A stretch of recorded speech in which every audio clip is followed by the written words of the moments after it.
Parliament ఎన్నికల సందర్భంగా Nalgonda parliament Congress అభ్యర్థి కుందూరు రఘువీర్ రెడ్డి నల్లగొండ జిల్లా మిర్యాలగూడ నియోజకవర్గంలో ఎన్నికల ప్రచారాన్ని నిర్వహించారు. ఈ సందర్భంగా మిర్యాలగూడ ఎమ్మెల్యే లక్ష్మారెడ్డితో పాటు నాయకులు, కార్యకర్తలు ప్రతి ఒక్కరూ తరలివచ్చి కుందూరు రఘువీర్ రెడ్డికి స్వాగతం పలికారు. అనంతరం ఏర్పాటు చేసిన సభ ప్రాంగణానికి ఎంపీ అభ్యర్థి రఘువీర్తో పాటు నాయకులు, కార్యకర్తలు ర్యాలీగా వెళ్లి సభలో పాల్గొన్నారు. అనంతరం ఎంపీ అభ్యర్థి రఘువీర్ రెడ్డి మాట్లాడుతూ బడుగు బలహీన వర్గాల ప్రజలకు న్యాయం జరగాలంటే కేంద్రంలో కాంగ్రెస్ ప్రభుత్వం అధికారంలోకి రావాలని, అందుకు ప్రతి ఒక్కరూ కాంగ్రెస్కు ఓటు వేసి గెలిపించాలని ఆయన పిలుపునిచ్చారు. గత బీఆర్ఎస్ ప్రభుత్వ పాలనలో నల్లగొండ జిల్లాకు అన్ని విధాలుగా అన్యాయం జరిగిందని, 10 ఏళ్ల పాలనలో ప్రజలకు చేసింది ఏం లేదని, ఇప్పుడు ఏ ముఖం పెట్టుకొని ఓట్లు అడుగుతున్నారని మండిపడ్డారు.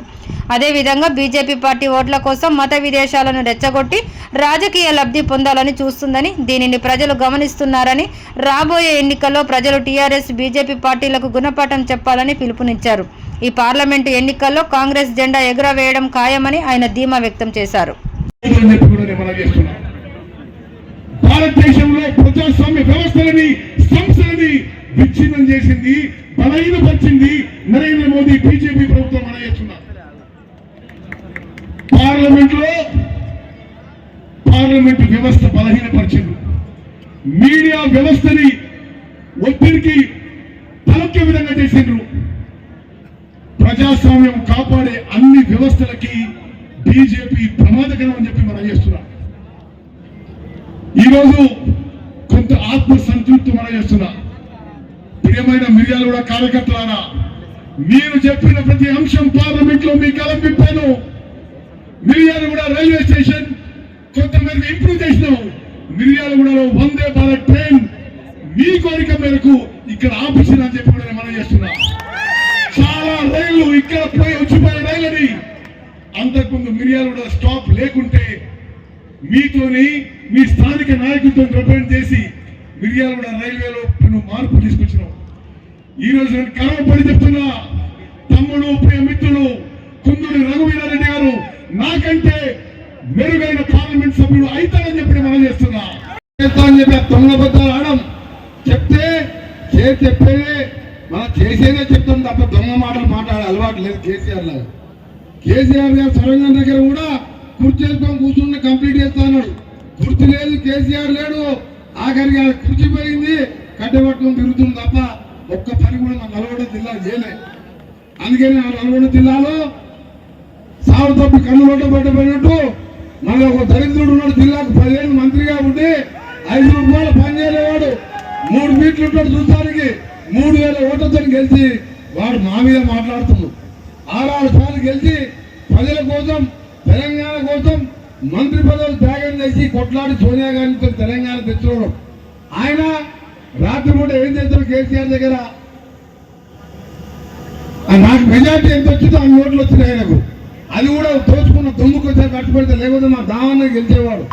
ఆయన కూడా మా మీద మాట్లాడుతున్నాడు. అరే మీ కేసీఆర్ లాగా హాస్పిటల్లో దీక్షలు చేయలే, నడి రోడ్డు మీద మంత్రి పదవి రాజీనామా చేసి సోనియా గాంధీని ఒప్పించడానికి మా ఎంపీలు జానారెడ్డి గారి నాయకత్వంలో నేను మంత్రి పదవి వదిలిపెట్టి తెలంగాణ తెచ్చిన మీరు దొంగతనంగా దళితులు ముఖ్యమంత్రి చేస్తా అని చెప్పి దోచుకున్న వాళ్ళు ఇలా జైళ్లలో ఉన్నారు. మీరు ఇవాళ మనోర్థంగా కేసీఆర్ కొడుకు రేవంత్, మన కేటీఆర్ అంటాడు బచ్చగాడు, ఆయన ఉద్యమం మొదలుపెట్టి అమెరికాలో నగరు చేసుకుంటున్నాడు. రేవంత్ రెడ్డి అంట ఎన్నికలు అయిపోగానే బీజేపీలోకి పోతున్నాడంట. అప్పుడు ఆయన బుద్ధిందా ఆ పిల్లగాడికి? ఆ పిల్లగాడు చదువుకుండా కాంగ్రెస్ ముఖ్యమంత్రి మంచి మెజార్టీ ఉన్నది, వద్దంటే కాంగ్రెస్ ఎమ్మెల్యేలు మేము గేట్లు తెరవకముందే గేట్లు పలగొట్టుకొని కాంగ్రెస్లోకి వస్తున్నారు, ఆయన బీజేపీలోకి పోతున్నాను. సరే అంటే పిల్లగాడు బుద్ధి లేదు అనుకున్నాం. ఇప్పుడు చూసినా ఈ ముసలాయన పెద్ద మనిషి కట్టబెట్టుకొని తిరుగుతున్న కేసీఆర్ మెదక్ సభలో సంవత్సరం లోపే గవర్నమెంట్ పడిపోతుంది, త్వరలోనే ఎన్నికలు కాగానే రేవంత్ రెడ్డి బీజేపీలోకి పోతారని చెప్పి ఈ మధ్య ప్రవేశించిన కేసీఆర్ గారు కూడా అంటున్నంటే వీళ్ళిద్దరికి ఏమైందంటే బిడ్డ జైల్లోకి పోయింది, చెల్లె జైల్లోకి పోయింది, బిడ్డ జైల్లోకి పోయింది. ఇక 2 ఏళ్ళు దాకా బెయిల్ రాదు, మనం కూడా జైల్లో పోతామని చెప్పి తండ్రి కొడుకులు మెంటల్ అయిపోయి ఇవాళ మన ముఖ్యమంత్రి గారి మీద, నా మీద ఎప్పుడు మాట్లాడా మా ఇద్దరి మీద మాట్లాడతారు వాళ్ళు. ఒక్కటే చెప్తున్నా, కేసీఆర్, కేటీఆర్ నువ్వు 10 ఏళ్ళు దోచుకున్నదంతా కక్కిపిస్తాం, నీ ఆత్మాన్ని తీసుకొని ప్రజలకు పంచి పెడతాం, ప్రజా సంక్షేమమే తేగంగా పని చేస్తామని చెప్పి ఇవాళ మీ అందరూ కూడా ముఖ్యమంత్రి గారు నిన్ననే చెప్పింది. 6 పథకాలు అమలు చేసినాం, మీకు అందరికి తెలుసు. 2 లక్షల రుణమాఫీ మనం చెప్పిన మాట మేరకు, ముఖ్యమంత్రి గారు చెప్పిన మాట మేరకు మేమందరం కూర్చొని ఆగస్టు 15 వరకు ఏకకాలంలో రుణమాఫీ చేయబోతున్నాం అని చెప్పి మీ అందరికీ కూడా రైతుల పక్షాన చెప్తున్నాం. ఇటువంటి అసామాసి కాదు, గతంలో రుణమాఫీ చేసాం, ఒక్కసారి చేసాం. మన్మోహన్ సింగ్ గారు విపిఎం చైర్పర్సన్ గా 3 లక్షలు 4 లక్షలు మీ అందరికీ తెలుసు. ఆయన 1 లక్ష చేస్తని చెప్పి 6 ముక్కలు 7 ముక్కలు చేస్తే బ్యాంకు వడ్డీ కింద పోయింది. అది కాదురా బాబు, కాంగ్రెస్ పార్టీ ఇది. మేము చెప్పినామంటే ఒక్కరి ఒక అప్పు లేకుండా ప్రతి ఒక్కరు కూడా రుణమాఫీ చేస్తారు. అందుకనే సోదరులారా మీ అందరికీ చెప్తున్నాం, చేతులు జోడించి చెప్పుకున్నాం.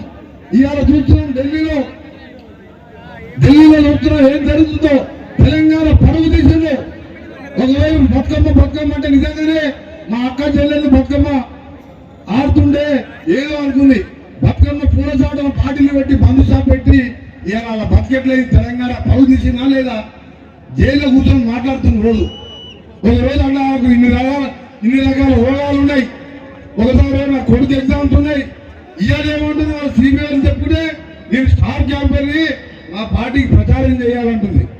అంటే ఇంత దొంగ, ఇంత దోపిడి కుటుంబం. అందుకనే చచ్చిపోయిన పవన్ మన సంపదమా?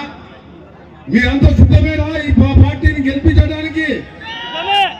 సిద్ధమేనా చెప్పండి మీరు. బీజేపీ పార్టీ మన దగ్గర లేదు. బీఆర్ఎస్ పార్టీ అంతో ఇంతో లంగలు దొంగలు భాస్కరరావు అంటే చదువుకొని పోయింది దొంగలు. అప్పుడే ఎవరు కూడా మన మిర్యాలు కూడా రాడు, నల్గొండకు రారు. మన మెజార్టీ ఈ రోజు గర్వపడేలా ఉండాలి. పోరాటాలకు మారు పేరైన నల్గొండ జిల్లా గతంలో రావి నారాయణ వచ్చిన మెజార్టీ రావాలని నాతో పాటు నేను కూడా నా కాన్ఫరెన్స్ లో నాకు 55,000 వస్తే ఎట్లా 75,000 80,000 రావాలని చెప్పి రోజు మా నాయకులతో కూర్చొని పేపర్ మీద లెక్కలేసుకుంటాం.